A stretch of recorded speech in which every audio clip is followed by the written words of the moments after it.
Vamos a intentar hablar un poquito de qué es la sociología. Intentar descubrir un poquito qué es la sociología. Así que quisiera comenzar con esta primera pregunta, Lucio. ¿Qué es la sociología?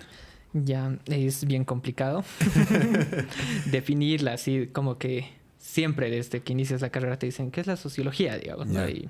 Y hay un montón de enfoques y todo, ¿no? Definiciones. Definiciones, conceptos, Ya. desde qué, digamos, enfoque teórico lo miras, digamos, ¿no? Pero en general se podría decir que la sociología es el análisis de las relaciones sociales, que son justamente la interacción de las personas, ¿no? Y que configuran la realidad social del mundo, de tu país, de tu sector de amigos, de tu ciudad, digamos, ¿no? Entonces, estas relaciones sociales están, digamos, atravesadas por relaciones de poder, relaciones culturales, relaciones económicas.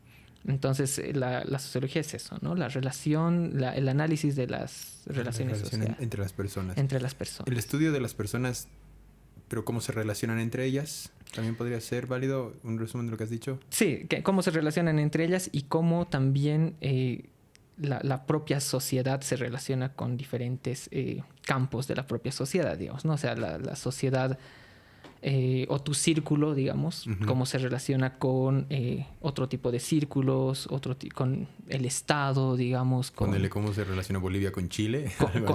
Con Chile, digamos, podría ser, pero al mismo tiempo cómo se relacionan, por ejemplo, en el caso de la educación, ¿no? Ajá. Cómo los bolivianos configuramos nuestras relaciones sociales, culturales respecto a Chile, digamos, ¿no? Entonces, ahí, por ejemplo, hay en la sociología se estudiaba mucho el tema de la educación y cómo en el caso boliviano, por ejemplo, esta política educativa que se ha generado en los colegios y como todos sabemos hay una relación de, bueno, yo soy boliviano, ¿por qué soy boliviano? Digamos, ¿no? Entonces, ¿por qué? Porque, entre comillas, tengo cierta discrepancia con los chilenos porque nos han quitado el mar, digamos, ¿no? Yeah. Entonces, ¿cómo vas configurando también tu identidad, pero en relación al otro, digamos, ¿no? Entonces, un poco eso a gran escala, digamos, de países, pero también de nuestros propios círculos, de nuestras propias clases sociales, por ejemplo, ¿no? Ya.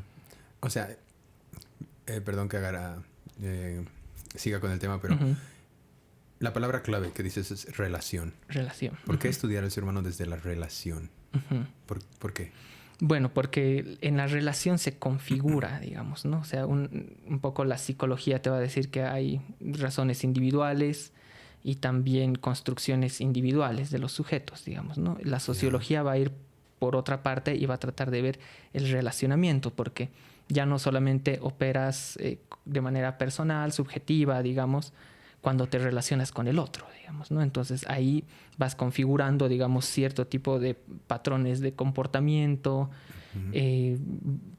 cierto tipo de, no sé, pues otro tipo de formas que se van a exteriorizar, digamos, en esa forma de relacionamiento, en esa relación, digamos.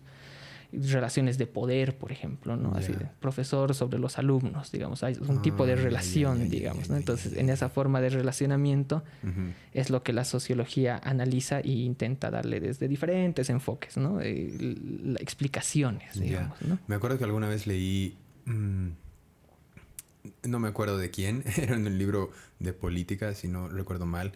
De psicología, perdón. Esta cuestión de que los seres humanos siempre... como si tuviéramos un papel, como si la sociedad entera fuera una obra de teatro y todos tenemos un diferente papel. Y decía, claro, ahorita que lo menciona esta cuestión del alumno-profesor, o sea, claro, cuando uno está en una clase, entiende muy bien ese papel. Que tienes que estar sentado, a lo mejor en esta sociedad es como estar callado, no digas nada, hazle mucho caso a la persona que está enfrente, que es el profesor, ¿no? Decía, por eso se hace tan raro cuando ves a tu profesor en el mercado o en la calle, porque... en la calle tú estás jugando otro papel. O sea, es como que, bueno, soy parte a lo mejor, qué sé yo, de la masa. O puedo ser un poco más yo mismo. Pero cuando veo a mi profesor en la calle es como, ¿qué está pasando aquí? Está como que desencajado, ¿no? Como que este personaje no pertenece aquí. Porque no puedo entablar con él una relación como de iguales. Porque ya lo veo como alguien superior, a lo mejor, ¿no? O autoridad. ¿Va por ahí?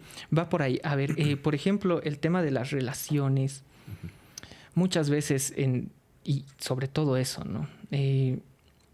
Se habla mucho de que hay formas, no sé, el racismo, digamos, ¿no? La discriminación, que tienen que ver con constructos, en muchos casos, del lado sobre todo conservador, digamos, de decir, no, esto es así, porque así es, porque somos humanos, porque, no sé, así, porque tenemos rasgos comunes, porque tenemos rasgos diferentes, porque tenemos tipo de sangre. Se puede argumentar de muchas formas y se puede intentar ese relacionamiento volver natural, digamos. Se naturaliza un tipo de relacionamiento con las personas. Pero así como que entre comillas naturalizado o ¿cómo? Sí. O sea, porque el racismo no es natural, ¿o sí? No, para nada. O sea, eso entre comillas. Pero justamente la sociología va a decir, no, eso no es natural, digamos. Ese relacionamiento es una construcción, digamos, ¿no? De una construcción de muchas cosas, de significados, de relaciones, y que va a tratar de desnaturalizar esos procesos, ¿no? Entonces, la idea es que normalmente tienes una idea muy amplia de lo que es, digamos, ¿no? Así como si vieras una imagen de lejos, digamos. Pero cuando te acercas ves que hay una construcción, ¿no? De partes, de matices, de hilos, por ejemplo, si hablamos del tejido, digamos, ¿no? Entonces ahí en eso de ver las relaciones sociales más de cerca, ahí vas desnaturalizando ciertas posiciones esencialistas, ¿no? Y ahí ya tiene que ver mucho con justamente las posiciones esencialistas, quizás conservadoras, que se crean de la sociedad, se van perdiendo esa carga, digamos, tan fuerte que se genera dentro de nuestras sociedades, ¿no? Claro. O sea, esto que no sé cómo el constructo social, ¿no? Son constructos sociales, dicen, esta cuestión de, por ejemplo, el racismo sería un constructo social. A lo que me estás diciendo, quiero entenderlo bien. Que sea internalizado o sea enseñado a lo mejor por tanto tiempo que se lo ve justamente como natural, entre comillas, ¿no? Como si fuera del día a día. Y así como esta cuestión, digamos, del racismo que se está desmoronando, porque incluso puede... Esto es no sé, es una duda que tengo. Puede haber cosas que no sabemos que sabemos, ¿no?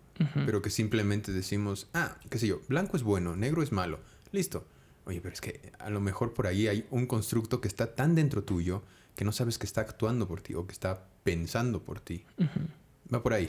Va por ahí. Y mayormente, digamos, o sea, la sociología se la ha catalogado en muchas ocasiones, digamos, desde una posición, no sé, Bourdieu, un cliché básico que se lo menciona, digamos, pero que funciona, por ejemplo, es la sociología es un deporte de combate, dicen, ¿no? Y implica que haya una crítica, ¿no? A las formas naturalizadas del pensamiento, digamos, ¿no? A las formas naturalizadas del comportamiento. Y justamente la sociología, no en todas sus vetas, digamos, pero en el caso latinoamericano sí, digamos, es una sociología crítica que es crítica a la modernidad, a ciertas formas de construcción. Y eso, digamos, va... No sé, o sea, hay parámetros, ideas en la modernidad, como el caso del desarrollo, el concepto del desarrollo, ¿no? Así como que, bueno, el desarrollo es muy bueno, ayuda a que todas nuestras sociedades mejoren económicamente y que seguramente vamos a salir del retraso económico como país de tercer mundo, digamos, ¿no? Por medio de la explotación de recursos y todo esto. Pero la sociología va a decir... No es tan cierto, digamos, ¿no? O sea, no es tan cierto que si seguimos el camino del desarrollo vamos a llegar a un punto de felicidad absoluta y de prosperidad económica y social. No, digamos, ¿no? ¿Por qué? Porque hay construcciones mucho más fuertes que implica el desarrollo, digamos, puede implicar la destrucción de los pueblos indígenas. ¿Cuál es el costo? ¿Cuál es el costo? Sí. Y en muchas ocasiones, o sea, desde la ciencia en general, se ha tratado de naturalizar estos conceptos, ¿no? O sea, de naturalizar ciertas prácticas, digamos, de decir, bueno, el desarrollo es esto y nos va a llevar a un buen puerto, digamos, ¿a costa de qué, digamos, ¿no? De la invisibilización de otro tipo de conocimientos, digamos, ¿no? Entonces ahí... De esos costos, justamente, de esos costos, sí. Y que, o sea, muchas veces se los trata como, bueno, eso es un tema cultural y se lo trata de relegar, digamos, ¿no? Pero en esos temas culturales, en ese tipo de relacionamientos que no están o pueden o no estar bien vistos por la ciencia, se develan también otras formas de conocimiento, digamos, ¿no? Y que son valoradas justamente por una gran parte de la sociología, sobre todo latinoamericana, y eso quisiera un poco mostrar, ¿no? Que el caso de la sociología latinoamericana, por ser sociología latinoamericana, tiene una fuerte carga crítica en muchos puntos, digamos, ¿no? Y valoración de ciertos conocimientos ancestrales, de ciertas formas de conocimiento, de relacionamiento, que en muchas ocasiones van de forma crítica, digamos, a lo que son los parámetros occidentales, digamos, ¿no? Ya. A ver si te entiendo. Entonces, en la sociología, por lo menos, como decías, latinoamericana o boliviana, como que quiere hacer una revisión de el conocimiento pasado, porque a lo mejor no, qué sé yo, tienen las soluciones para nuestro tiempo de ahora o algo así, me estás diciendo, para no seguir copiando un poco la fórmula que se viene llevando de otros países de esta cuestión de desarrollo, o ¿por qué? Porque no sé si tiene la solución, digamos, pero sí de valorar de la misma manera, ¿no? Las formas de conocimiento que hay, digamos, ¿no? Ya entendí. Entonces hay como conocimientos que son bien vistos por la academia, digamos, y conocimientos que no, pero que en muchas ocasiones estos conocimientos que no son bien vistos, en el caso boliviano, por ejemplo, pueden generar ciertas formas de relacionamiento social que configuran nuestra propia realidad, digamos. Claro, ¿no? Porque es, otra vez, un constructo. Bueno, no sé si voy a decir muchas veces transcurso de esta charla como un constructo social, pero claro, ya pensamos que todo lo que viene el conocimiento que viene de Europa o el conocimiento que viene de Estados Unidos es el conocimiento definitivo, ¿no? Tiene más autoridad por el conocimiento que tenemos aquí, que tenemos incluso históricamente, ¿no? Y claro, o sea, eso es un hecho. O sea, yo creo que se da de esa manera. O sea, hay mayor autoridad, ¿sabes? Si siguiéramos como la metáfora de que decía como que cuando estás en el colegio ves a un profe, como si fuera tu profe de matemáticas y el profe de inglés, ¿sabes? El profe de inglés casi no le tienes mucho respeto. Pero es como que, oye, no, los dos son tipos de conocimientos y a lo mejor a los dos hay que estudiarlos y tenerles el mismo tipo de respeto. ¿Vas por ahí o estoy mal? Sí, justamente, ¿no? Y bueno, y un poco de la sociología, digamos, el kit está que te pones diferentes anteojos, ¿no? Para ir analizando qué son las teorías, digamos, ¿no? Entonces yo agarro y tomo la teoría sociológica latinoamericana y veo de esta manera.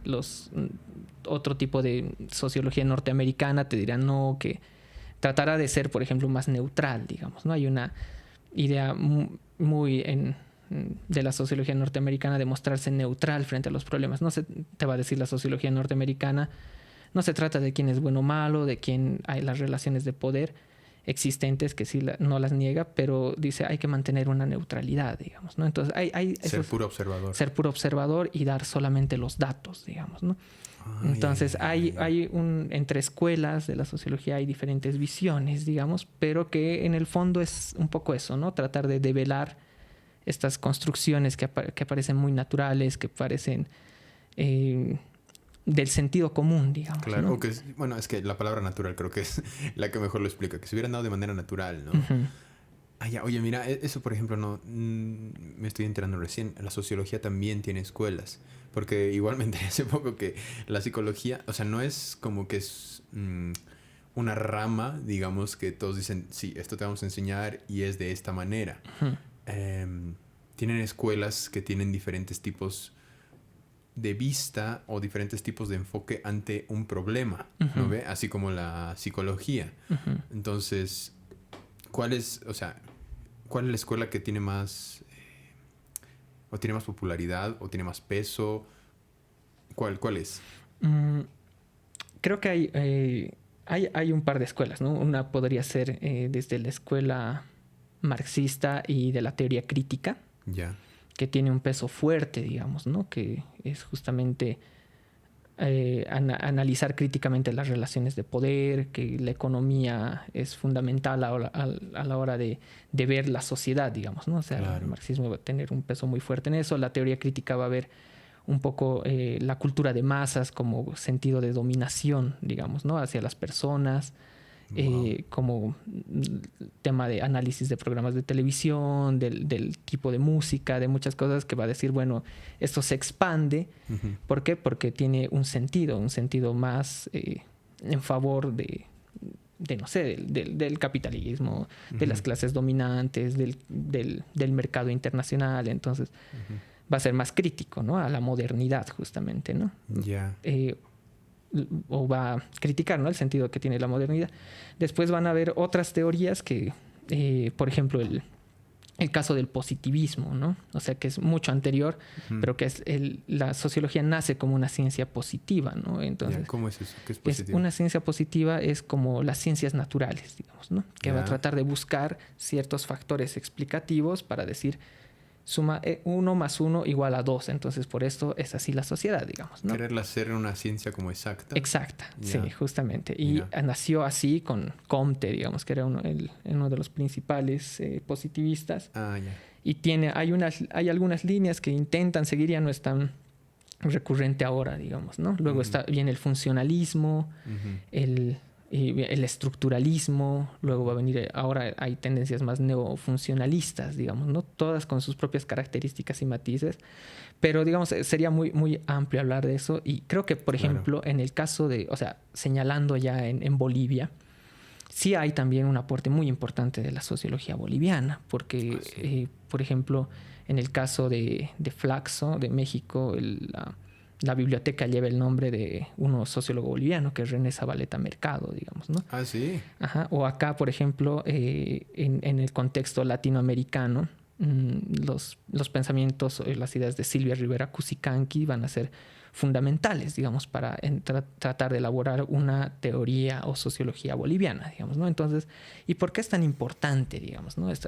Mencionaría a los dos en esa línea, porque nuestra sociedad es particular, digamos. O sea, porque, a ver, tenemos una sociedad que desde la época de las dictaduras, mucho antes, y en la época neoliberal, ha tenido una construcción muy fuerte, digamos, ¿no? O sea, como que había la Central Obrera Boliviana, la Federación Sindical de Trabajadores Campesinos, la FCTMB, digamos, diferentes instituciones que nacen de la sociedad civil, pero que tenían un peso fuerte, y hasta ahora tienen un peso fuerte. ¿Por qué? Porque nuestra sociedad intenta organizarse a través de organizaciones sociales.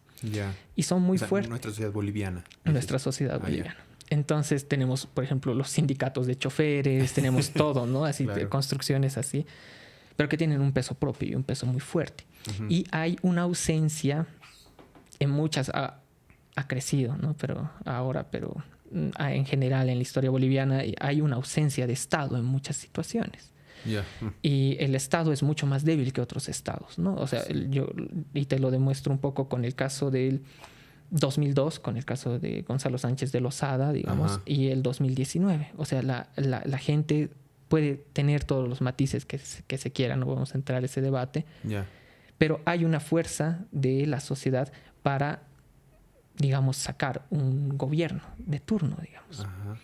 ¿En cuántos países alrededor nuestro, digamos, ha habido esa fuerza en las calles, digamos, o organizaciones sociales que puedan tener ese peso para desestructurar el Estado? Son casi ninguno. En Argentina no pasa. En Brasil, difícil. Su sede de gobierno está en Brasilia. O sea, no llegan. En el Perú hemos visto recientemente cómo ha habido una masacre de más de 50 muertos y la persona que está, Boluarte en este caso, sigue en el poder, digamos. Entonces, hay construcciones muy fuertes, muy, muy fuertes en el caso boliviano, que la sociedad boliviana tiene un peso más fuerte, digamos. Entonces, cuando se organiza. A que pase eso es otro cuento, ¿no? Pero... Claro, y tarda mucho, tarda 20 años, puede tardar lo que tenga que tardar, digamos. Pero esa irrupción social, digamos, es justamente, tiene muchas explicaciones, digamos, ¿no? Y por ejemplo, ahí Zabaleta Mercado va a decir que justamente la crisis es un método, ¿no? Un método del conocimiento. Él va a analizar mucho las crisis, sobre todo del MNR, de la época, sobre todo del MNR, porque era el nacionalismo revolucionario, pero va a identificar que son momentos de análisis y donde se develan muchas cosas, digamos, ¿no? Y, a ver, por ejemplo, yo creo que contemporáneamente, digamos, ¿no? En el año 2019 se pueden haber develado muchas cosas, pero uno de los ejemplos es el tema regional, por ejemplo. Luego del 2019 y posterior ha habido todo esto de no sé, pues la fuerza de Camacho, Cambas y Collas. Cambas y Collas, y que parecía que no era un tema cerrado, obviamente, pero no parecía que sea tan sustancial hasta que pasa el 2019 y posterior, donde realmente se irrumpe, y ahora estamos también en esos procesos de separación, digamos, en muchos temas. Pero se ha polarizado más. Se ha polarizado más, y todo en ese momento de la crisis que devela muchas cosas, digamos, de nuestras propias sociedades. Entonces Zabaleta tiene ahí aportes desde ese punto. Rivera va a decir más o menos lo que te decía antes, que tal vez los conocimientos locales son una forma... tienen una forma crítica respecto a la modernidad, que implica una totalización de las cosas, una hegemonía del pensamiento, digamos, ¿no? Entonces hay aportes así puntuales, digamos. O sea, cada región